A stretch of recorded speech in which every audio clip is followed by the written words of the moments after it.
एक और बड़ी खबर है, और यह खबर है आजाद कश्मीर के हवाले से। ज्वाइंट अवामी एक्शन कमेटी ने जो मुज़ाकरात किए थे मौजूदा हुकूमत के साथ, चाहे वो वफाकी हुकूमत है, चाहे वो वहां की आजाद कश्मीर की हुकूमत है, उन मुज़ाकरात के नतीजे में जो चीजें उन्होंने हासिल की हैं, अभी तक वो चीजें तो मिली नहीं, लेकिन कुछ एक्शन शुरू हो गए हैं। मिसाल के तौर पे पहला एक्शन कि जो 50 मेन रहनुमा है अवामी एक्शन कमेटी के, जो एक्टिव लोग थे, उनके 50 के करीब लोगों के नाम डाल दिए गए हैं नो फ्लाई जोन लिस्ट के अंदर। यानी ये लोग अब पाकिस्तान से बाहर ट्रेवल नहीं कर पाएंगे।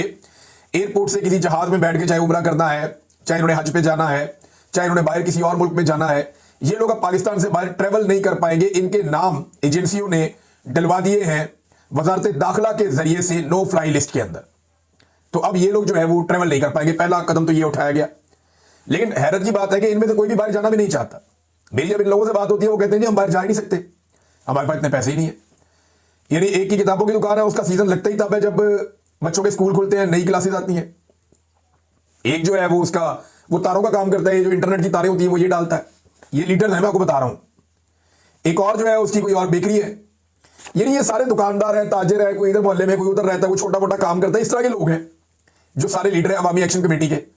इनके पास पैसा होता तो ये बड़ा कारोबार करते, या मुल्क से बाहर जाने की इनकी हैसियत होती तो पहले चले जाते। आजाद कश्मीर में तो बड़ा ट्रेंड है बाहर जाने का। तो ये गरीब लोग हैं, अपने लोगों के साथ जुड़े हुए, कहते हैं ना हमने बाहर जाना है और ना हमें बाहर जाने का कोई शौक है, हमारा फोकस सिर्फ अपने काम के ऊपर है। इन्होंने हमसे वादा किया हुआ है, और याद रखिएगा वादे में गारंटी मिलिट्री एस्टेब्लिशमेंट के उन अफसरान ने दी हुई है जो बीच में पड़े हुए थे, बाकायदा गारंटी है। तो 15 दिन के अंदर अगर ये चीजें हो जाती हैं तो ठीक है, अगर ये चीजें नहीं होती तो अवामी एक्शन कमेटी फिर उसके ऊपर एक एक्शन लेगी। पाकिस्तान के जो आजाद कश्मीर से बाहर के इलाके हैं वहां से रिपोर्टें अच्छी नहीं आ रही, बहुत सारे लोग इसको रिपोर्ट भी कर रहे हैं। यानी हद तक हमें सलूक किया जा रहा है। शनाख्ती कार्ड देखने के बाद इस्लामाबाद पुलिस की जानिब से तशद्दुद बनाए जाने की, हद तक हमें सलूक की खबरें व्हाट्सएप ग्रुप के अंदर ऑडियो, और ये सारी चीजें जो है गर्दिश कर रही। ये है क्या? देखिए पुलिस वाले तो गुस्से में होंगे, उन्हें मार पड़ी आजाद कश्मीर में, मार पड़वाई मोहसिन नकवी वगैरह ने अपनी घटिया पॉलिसी की वजह से, या वहां मौजूद जो मिलिट्री एस्टेब्लिशमेंट के लोग हैं एजेंसियों के, उन्होंने मार पड़वाई पुलिस को कि क्यों लेकर गए वहां पे उन्हें, जहां पे इनको सबको आइडिया था कि वहां के लोग मुख्तलिफ हैं। अब अपने तौर पे भी अगर शनाख्ती कार्ड देखकर पुलिस वाले इस किस्म का रद्देमल दे रहे हैं तो ये पाकिस्तान में अगर सियासतदानों में या जो हुकूमत में मौजूद लोग हैं लाकर बिठाए गए हैं, अगर उनमें थोड़ी सी भी समझ है तो वो इस घटिया सिलसिले को रुकवाएं। एक और वाकया रिपोर्ट हुआ आजाद कश्मीर के शहरियों के हवाले से कि मीरपुर थकियाला के 3 नौजवानों को इस्लामाबाद एयरपोर्ट से वापसी पर तशद्दुद का निशाना बनाने और कश्मीर मुर्दाबाद के नारे लगवाने की खबरें सामने तवातर के साथ आई हैं। अब देखिए अगर इस तरह के वाकयात होने तो इन लोगों को सामने आकर बताना चाहिए ऐसा कुछ हुआ या नहीं हुआ। इस तरह की खबरों से नफरत बढ़ती चली जाएगी। ये अहमद फरहाद साहब ने भी इसके ऊपर कहा है कि सामने आए और आकर बात करें, ऐसा कुछ हुआ या नहीं हुआ। ऐसी खबरें फैलाने से मामला जो है वो मजीद खराब हो जाएंगे, और अगर ऐसा हुआ है तो ये वाकयात रिपोर्ट करें ताकि कानूनी चाराजोई और लायामल का आगाज किया जा सके। कुछ 200 बंदों की एक लिस्ट और भी बनी है मेरी इत्तला के मुताबिक कि अगर ये 200 बंदे काबू कर लिए जाए आजाद कश्मीर में तो अवामी एक्शन कमेटी जो है वो अमली तौर पे नाकारा हो जाएगी, ये भी कहा जा रहा है। तो क्या ये हो पाएगा? सवाल ये है ना। तो अवामी एक्शन कमेटी के लोग कहते हैं 200 छोड़ के हमारे 2000 बंदे भी आप पकड़ लेंगे ना, आप कुछ कर नहीं सकेंगे। एक और चीज जो उनकी जानिब से सामने आई है कि 9 तारीख को अब वो जश्न मनाने जा रहे हैं। पहले उन्होंने 3 रोजा शोक का ऐलान किया था कि हमारे जो लोग शहीद हो गए, जो नुकसान हुआ, जितना आजाद कश्मीर के अंदर मार कुटाई और लड़ाई हुई, हम इसके ऊपर शोक मनाएंगे। और अब उन्होंने जो उन्हें अल्लाह रब्बुल इज़्ज़त ने कामयाबी दी और वो इत्तफाक और इत्तेहाद के जरिए से उन्होंने पाकिस्तानी एस्टेब्लिशमेंट को शिकस्त दी है। देखिए ये एस्टेब्लिशमेंट पाकिस्तान की तीसरी चौथी मरतबा हारी है। एक इन्हें बदतरीन शिकस्त हुई थी पाकिस्तान की एस्टेब्लिशमेंट को 1971 में, मुल्क ही टूट गया था, ये हार नहीं मान रहे थे। दूसरी इनको एक बदतरीन शिकस्त जो है वो ये भी हो चुकी है, एक 8 फरवरी 2024 को बड़ी बदतरीन शिकस्त हुई पाकिस्तान की एस्टेब्लिशमेंट को, लोगों ने इनकी नाक में दम कर दिया। फिर इससे पहले भी शिकस्तें हो चुकी हैं, लेकिन ये एक बड़ी बड़ी शिकस्तें हैं। अब एक बड़ी शिकस्त उन्हें आजाद कश्मीर में हुई है जहां पे उन्हें अपने मौकिफ से पीछे हटना पड़ा और अवाम की बात माननी पड़ी। अब लोग ये कह रहे हैं कि हमें क्योंकि 15 दिन का टाइम दिया हुआ है, हम सिर्फ 15 दिन इंतजार करेंगे। मामला जुम्मे और हफ्ते को तय पाए थे, तो आप मैक्सिमम ये समझ सकते हैं 3-4 तारीख से उन्होंने 15 दिन देखना है, मैक्सिमम 20 तारीख तक वो देखेंगे। और वो ये कहते हैं इससे ज्यादा टाइम हम नहीं देंगे। अगर हमारे मुतालबात माने गए या चीजें उस डायरेक्शन में गई तो ठीक है, ये जो बदले लेना चाहते हैं, कार्रवाइयां करना चाहते हैं, करें, हमें कोई परवाह भी नहीं है। हमारे बंदे गिरफ्तार करते हैं, लिस्टें बनाते हैं, नो फ्लाई लिस्ट के अंदर डाल देते हैं, कोई फिक्र नहीं। वो कहते हैं फिक्र इस बात की है कि हमारे साथ जो वादे किए वो पूरे किए जाए। अगर वो पूरे नहीं आते हम दोबारा निकल आएंगे। और ये आजाद कश्मीर है, ये ऐसा नहीं है कि आप लोगों को मायूस कर देंगे। तो 9 तारीख को लोग जश्न मनाने जा रहे हैं, और वो भी इसी सिलसिले में कि उनको भी आइडिया हो गया है कि रियासत कोई 2 नंबरी करने का इरादा रखती है। नादरीन, अहमद वली खान साहब का जो एक स्टेटमेंट आया था आर्मी चीफ के बारे में, जिसमें उन्होंने उन्हें दुकानदार या ताजिर या इस तरह का उन्होंने कहा था कि अच्छा नहीं लगता कि ब्रीफ केस उठा के आर्मी चीफ चला जाए और जाकर मादनियात बेचे कि हमारा बड़ा अच्छा माल मैं लेकर आया हूं। तो आजम नज़ीर तारड़ ने बताया कि वजीर आजम के साथ बातचीत करवाई है अहमद वली खान की, और अब जो है वो अहमद वली खान अपने अल्फाज पर पछतावे का इजहार कर रहे हैं। अभी सिर्फ अहमद वली खान साहब की सिक्योरिटी वापस हुई है और बताया जा रहा है कि वो अपने बयान पर जो उन्होंने आर्मी चीफ के बारे में दिया उस पर पछतावे का इजहार कर रहे हैं। लेकिन ये जो स्टेटमेंट है ये आजम नज़ीर तारड़ का है, अहमद वली खान ने इसमें अभी तक कुछ नहीं कहा। देखना यह है कि अहमद वली खान इसके बारे में क्या कहता है, उसका बयान क्या आता है।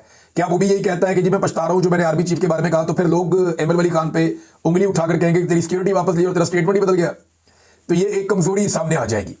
अब देखते हैं क्या होता है। पाकिस्तान पीपल्स पार्टी, ANP, नून लीग ये रेलिवेंट रहना चाहते हैं, इसलिए बेचारे आपस में लड़ते भी रहते हैं, आपस में नूड़ा कुश्ती करते रहते हैं, ताकि जो असल खबरें हैं वो लोगों तक ना पहुंचे। मिसाल के तौर पे पसनी में बंदरगाह की बातें होती हैं, उसके ऊपर कोई बात ना करे, दहशतगर्दी पर कोई बात ना करे, नाकाम खारजा पॉलिसी पे कोई बात ना करे, इसराइल के साथ जो मरासिम बढ़ाए जा रहे हैं या डोनाल्ड ट्रंप के सामने जैसे ये लेट कराए हैं उसके ऊपर कोई बात ना करे, मादनियात के सौदे के ऊपर कोई बात ना करे। तवज्जो हटाने के लिए भी ये बेचारे आपस में लड़ते रहते हैं। लेकिन इन्हें पाकिस्तान तहरीक इंसाफ ने सही फंसा लिया। असद कैसर साहब जो है ना, वैसे तो बड़े धीमे आदमी है लेकिन पॉलिटिक्स वो अच्छी तरह करना जानते हैं। वो कौमी असेंबली में खड़े हुए थे, मेंबर कौमी असेंबली है, वो भी कौमी असेंबली में खड़े हुए थे और वहां पर तकारीर हो रही थी। अचानक से पाकिस्तान पीपल्स पार्टी ने बात की और उन्होंने कहा हम वॉकआउट कर रहे हैं इस एहतजाज में कि मरियम नवाज हमसे माफी नहीं मांगती। देखिए, पीपल्स पार्टी भी अच्छी तरह जानती है, मैं भी जानता हूं, आप सब जानते हैं, मरियम नवाज से पीपल्स पार्टी माफी नहीं मंगवा ही नहीं सकती। उसका एक रीजन है ना, मरियम नवाज और नवाज शरीफ को माफी मांगने की आदत कहीं और पड़ी हुई है। ना वो पब्लिक से माफी मांगते हैं, ना सियासतदान से माफी मांगते हैं, ना वो अवाम से माफी मांगते हैं, वो कभी नहीं मांगेंगे, वो कहीं और माफी मांगते हैं। पीपल्स पार्टी अगर सच्चे दिल से मरियम नवाज से माफी मंगवाना चाहती है तो उसका एक आसान तरीका मैं आपको बता देता हूं। किसी सेक्टर कमांडर को फोन कर दें और उसे कह दें कि इससे माफी मंगवाओ, 2 मिनट के अंदर पूरा टब्बर माफी मांग लेगा। किसी मेजर को, किसी कर्नल को कह दें कि मरियम नवाज से कहो माफी मंगवाओ, नाक भी रगड़ देंगे ये बेचारे। मरियम नवाज ने कहा नहीं था वो तरीका मुझे अच्छे से आता है, उसमें सिर्फ जूते साफ करने पड़ते हैं, और बड़े जबरदस्त इन्होंने जूते साफ किए हैं मरियम नवाज ने और इस पूरे खानदान ने, कमाल जूते साफ किए हैं। बहरहाल पाकिस्तान पीपल्स पार्टी को असद कैसर साहब ने कहा जब वो जा रहे थे वहां से वॉकआउट करके, उन्होंने कहा जी फ्रेंडली फायर पाकिस्तान पीपल्स पार्टी कर रही है, हमें अच्छा लग रहा है, लेकिन अगर ये जरूरत रखते हैं या अगर इनकी अंदर जरूरत है तो ये नून लीग के खिलाफ या इस हुकूमत के खिलाफ तहरीक अदम एतमाद लेकर आए। पीपल्स पार्टी वाले, आप तहरीक अदम एतमाद लेकर आए, हम आपका पूरा साथ देंगे, ये तहरीक इंसाफ ने कहा। अंदाजा करें आप, अब ये नूड़ा कुश्ती कर रहे हैं ना, तो PTI ने पीपल्स पार्टी को बांध लिया। उन्होंने कहा नूड़ा कुश्ती करते हो, बेवकूफ समझते हो हमें, तुम लोग आपस में रले हुए हो सारे, बीच में तो एक ही हो, ये सिर्फ तुम तवज्जो हटाना चाहते हो।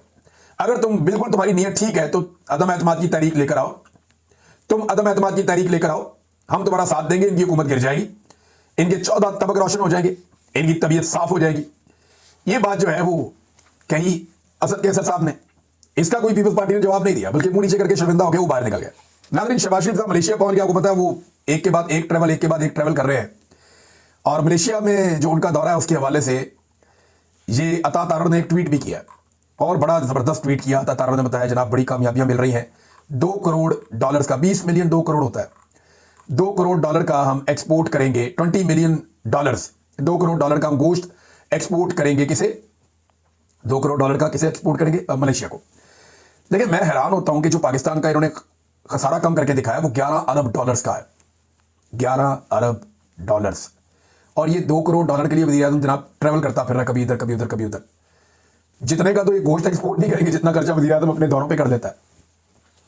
हैरत होती है इनकी अकल के ऊपर। और वहां पे शहबाज शरीफ साहब जो है वो अल्लामा इकबाल के शेरों की अंग्रेजी के अंदर तशरीह करके उनको टीचिंग्स कर रहे हैं, भैया आप इतने बड़े लीडर नहीं है, और आप वहां जाके, यानी वो अल्लामा इकबाल को भी पता होता है मेरे शेरों का ये हाल करेगा मुस्तकबिल का कोई सियासतदान, तो वो ये शेर कहता ही ना, जिस किस्म की शहबाज शरीफ साहब ने वहां पे तशरीह कर दी है। देखिए, पाकिस्तान में जो सबसे बड़े गोश्त के एक्सपोर्टर हैं वो फौजी मीट लिमिटेड कंपनी है।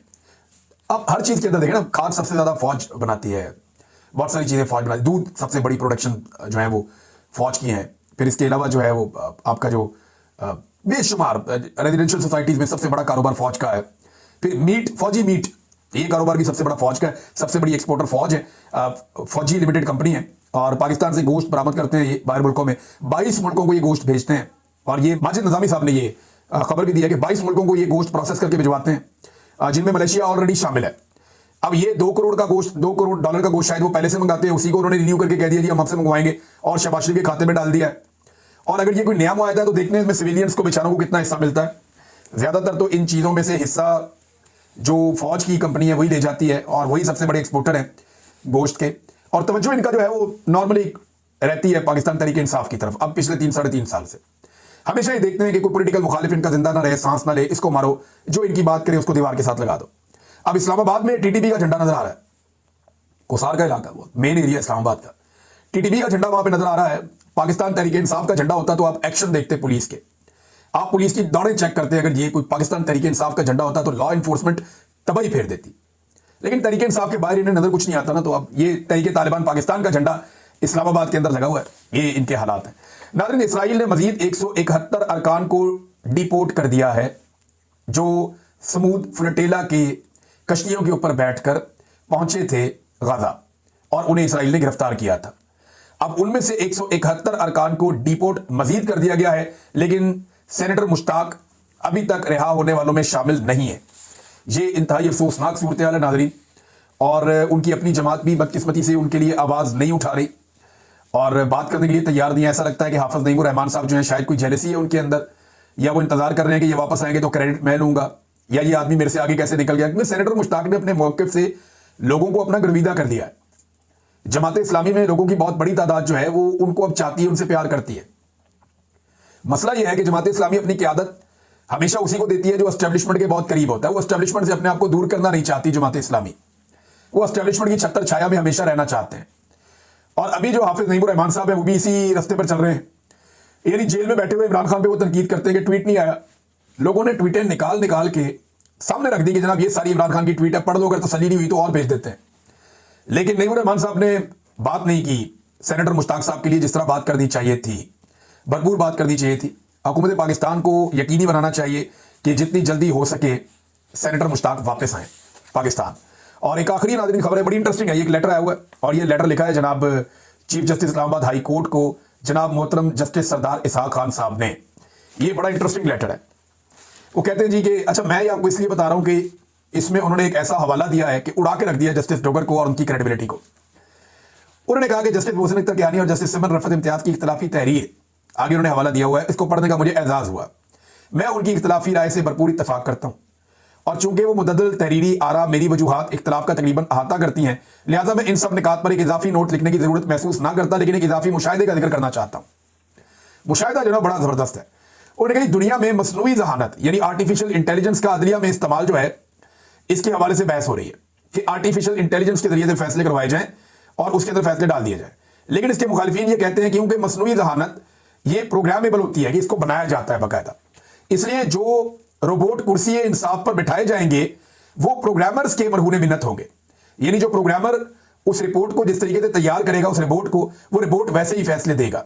लिहाजा उनके फैसले हमेशा उन प्रोग्राम्स के ताबे होंगे जो उनमें वक्तन फवक्तन फीड किए जाएंगे। और यह कि कंप्यूटर से रिपोर्ट कभी भी मवाफिक हक आजादाना रखने के काबिल नहीं होंगे। ये वो कहते हैं कि ये आजाद हो ही नहीं सकते, अपने दिमाग से सोच ही नहीं सकते रिपोर्ट, वो वही करेंगे जो प्रोग्रामर उनके साथ करना चाहेगा। तो उन्होंने कहा मैं इससे इत्तफाक नहीं करता था, लेकिन 3 सितंबर की मीटिंग के बाद मेरा नुक्ता नजर मसनूई जहानत का अदलिया में बतौर फैसला कुनिंदगान इस्तेमाल के नाकदीन के साथ हम आहंग हो चुका है। समझे जरा। उन्होंने दूसरे अल्फाज में कहा कि जनाब आप सारे रिपोर्ट हैं, आपके प्रोग्रामर्स ने आपको लाके यहां हाई कोर्ट के अंदर बैठाया हुआ है, तो आपके अंदर जो फीड कर दिया जाता है वही आप करते हैं और आपकी अपनी कोई राय नहीं है। ये